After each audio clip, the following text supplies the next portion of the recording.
Família Torres ha presentat el seu nou Clos Ancestral, un vi que s'ha presentat amb un arqueòleg i ens han fet posar un casc per descobrir-lo.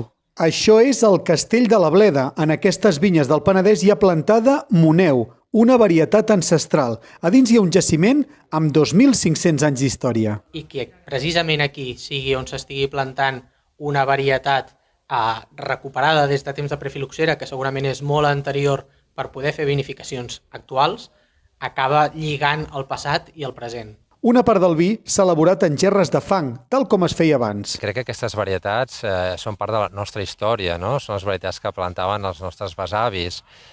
Són varietats, a més, úniques, molt singulars, que no es poden trobar enlloc del món, no? Llavors, crec que poden donar cada vegada una major identitat als nostres vins. El Clos Ancestral és elèctric i espaciat. Surt a la venda per uns 15 euros.